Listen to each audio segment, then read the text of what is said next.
Ava Johnson walked briskly down the cold, sterile hallway of St. Grace Hospital, her footsteps echoing off the tile floor.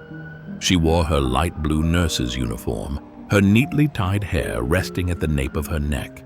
It had been 8 years since she first stepped into this hospital, and by now she knew every corner of it. She stopped in front of the shift assignment board, scanning the patient list. No surprises. Once again, she had not been assigned any critical cases. The most urgent patients always seemed to go to Lisa Montgomery, a white nurse with significantly less experience than Ava. None of this was new to her. Despite being one of the most skilled nurses in the department, she was rarely given the recognition she deserved. Doctors often overlooked her medical opinions.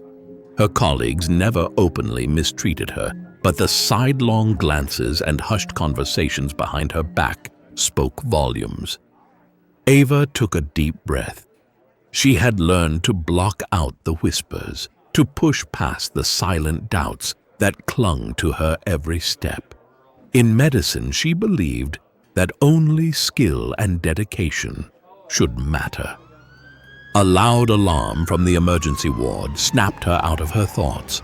Without hesitation, she sprinted toward the commotion. A patient had just been rushed in, lying unconscious on a stretcher. His pulse was weak, his breaths shallow.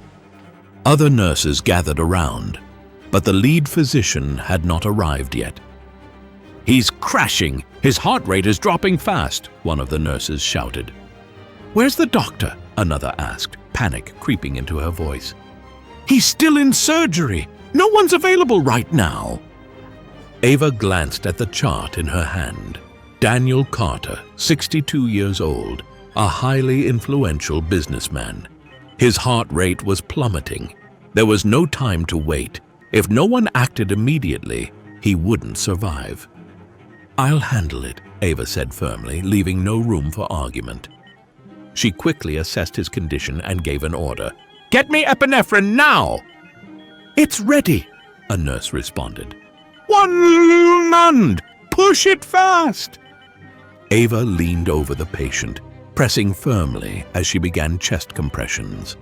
Her movements were swift and precise, her focus unwavering.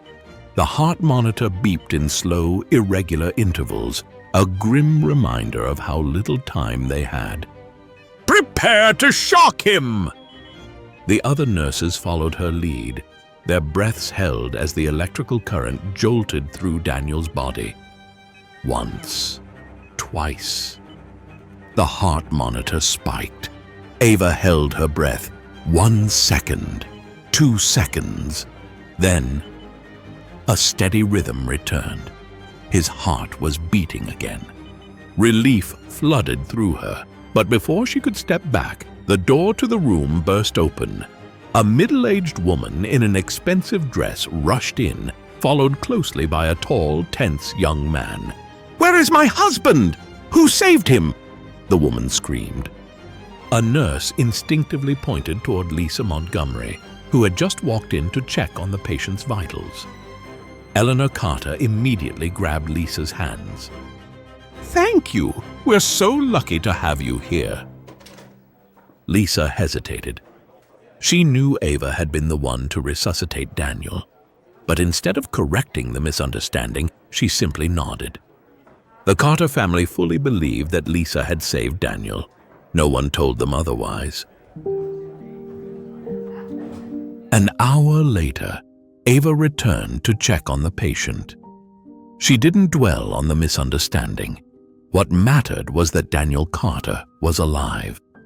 She adjusted the IV drip and carefully monitored the readings on the screen. The door swung open again. Eleanor and Carter Jr. stepped inside. Eleanor froze when she saw Ava. "What are you doing to my husband?" Eleanor shrieked, her voice laced with outrage. Before Ava could respond, Carter Jr. stormed forward, grabbing her arm and yanking her away from the bedside. "Get away from him! Now!" Ava stumbled slightly, but didn't resist. "You're telling me," Eleanor's voice trembled with fury, "that a black nurse touched my husband? That a black nurse saved his life?" Carter Jr. looked at his mother, then back at Ava, disgust clear in his expression. "If we had known, we would have had someone else do it." Ava felt as if the air had been knocked out of her. She had endured discrimination before, but never had it been spoken to her so bluntly, not even after she had saved someone's life. At that moment, Chief of Staff Robert Hastings entered. He walked in calmly, his presence commanding the room. "Ava," he said, his tone neutral, "perhaps you should step back for now. We don't want to escalate the situation unnecessarily." Ava turned to look at him. He wasn't angry, nor was he supportive. He was simply trying to keep the peace, at her expense. She scanned the faces in the room. Not one person stood up for her. She had done the right thing. She had saved this man's life. But this system was never going to be on her side. Her gaze drifted to Daniel Carter, the man she had fought to bring back from the brink of death. He remained unconscious, unaware of the chaos unfolding around him. Ava realized, in that moment, that no matter how skilled she was, no matter how hard she worked, she would never be seen as equal in their eyes. But she refused to let it end here. Ava stepped out of the patient's room, her breath unsteady. She had just been humiliated by the Carter family in front of her colleagues. They weren't grateful that she had saved Daniel Carter's life. They only cared about the color of her skin. Eleanor Carter and Carter Jr.'s harsh words still echoed in her mind. "If we had known, we would have had someone else do it. Who allowed a black nurse to touch my husband?" She had done the right thing. She had saved the patient. But instead of gratitude, they wanted her to disappear. Ava leaned against the wall, closing her eyes as she tried to suppress the anger boiling inside her.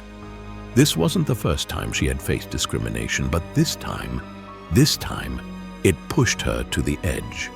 Someone had witnessed everything. Dr. Samuel Whitmore. He was one of the hospital's top cardiac surgeons, a man who had been working there for over 30 years. Respected for both his expertise and his integrity, he was also someone who was never afraid to stand up against injustice. That evening, during an internal meeting with department heads, Dr. Whitmore stood up. "I want to know, in this hospital, who gets to decide who is worthy of being saved?" The room fell silent. Tension spread among the faces in the meeting. No one answered. "So now we let a patient's family decide who is qualified to be a nurse?" Dr. Whitmore continued, his voice sharp. "If that patient had died in that moment, who would be responsible?" Chief of Staff Robert Hastings cleared his throat, trying to maintain his composure. We were simply trying to de-escalate the situation." Dr. Whitmore slammed his hand on the table. "De-escalate? Or cater to people with power? Let me tell you something. If Ava hadn't been there, that man would be dead right now." Silence. No one argued against him, but no one dared to stand with him either. Ava, sitting in the corner of the room, remained quiet. She knew that even though Dr. Whitmore was defending her, this system would not change so easily. But the Carter family wasn't finished. They had strong connections with the hospital's largest donors, the people who contributed millions of dollars every year. Eleanor Carter personally met with the hospital board and made her demands clear. If the hospital didn't handle Ava, they would withdraw all funding. The next morning, Ava was summoned to Chief Hastings's office. She entered, already knowing what was about to happen. "Ava, I know you're talented," Hastings said, his tone laced with artificial sympathy. "But sometimes it's best to avoid unnecessary battles." Ava met his gaze directly. "And what exactly are you suggesting?" "You could find another hospital to work at. Brighton and St. Grace needs to maintain its relationship with major donors." Ava let out a quiet, bitter laugh. She understood exactly what he meant by maintain its relationship. It wasn't about whether she was right or wrong. It was about protecting the hospital's reputation in the eyes of the powerful. "You're asking me to resign?" she asked bluntly. "We just want a peaceful resolution," Hastings replied smoothly. Ava clenched her fists, but she didn't say another word. This wasn't just about her anymore. This was about the entire system, the countless others who had been pushed aside in silence.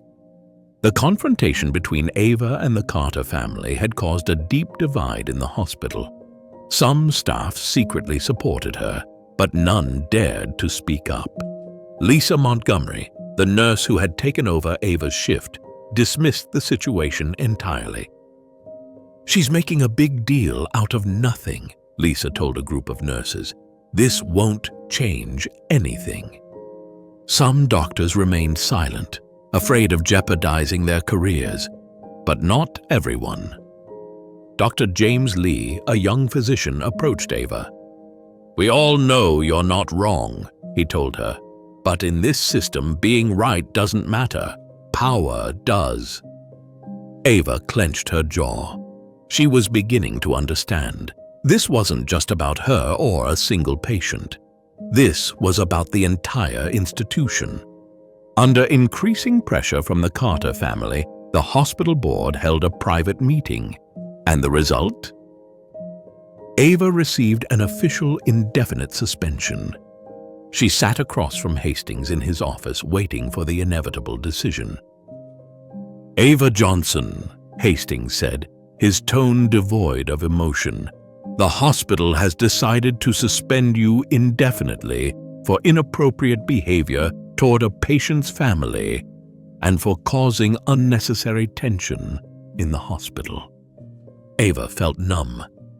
This wasn't just a job. This was her passion, her life's work.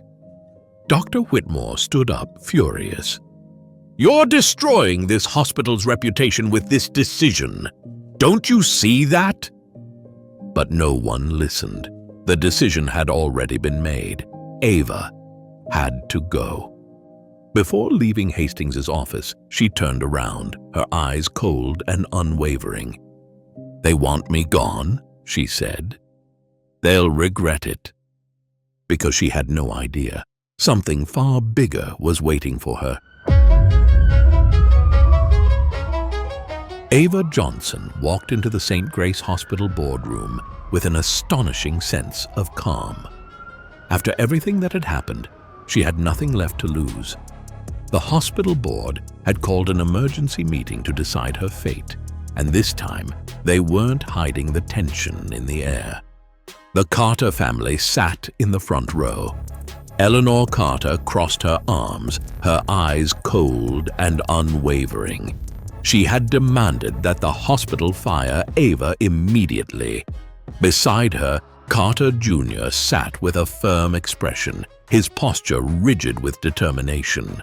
They had pressured the board, threatening to withdraw all their funding if the hospital didn't resolve this issue.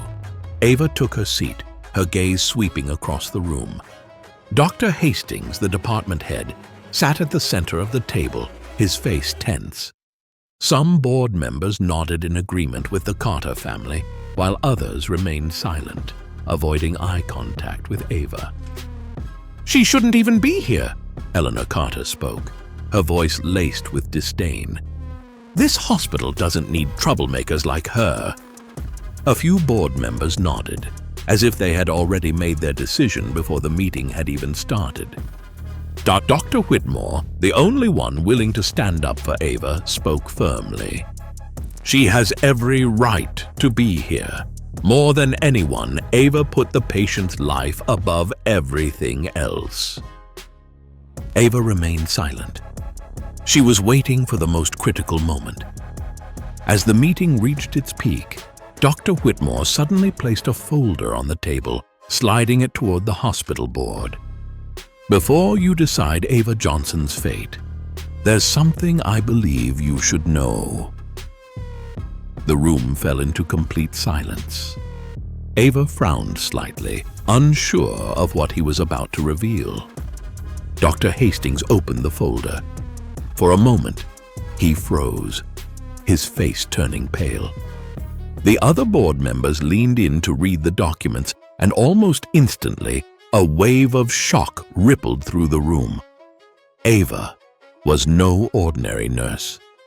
She was the daughter of Charles Johnson, one of the hospital's biggest donors, a black billionaire, and a longtime advocate for racial equality in healthcare. The Johnson family's charitable foundation had contributed tens of millions of dollars to St. Grace Hospital over the years. A board member stammered, disbelief evident in his voice. It can't be. She's Charles Johnson's daughter?" Dr. Hastings swallowed hard, beads of sweat forming on his forehead. "We should have known this sooner." The Carter family fell silent. They had tried to get a nurse thrown out of the hospital, only to realize she held far more power than they did. For the first time, Ava spoke. "So, do you still think I don't belong here?" The room remained quiet.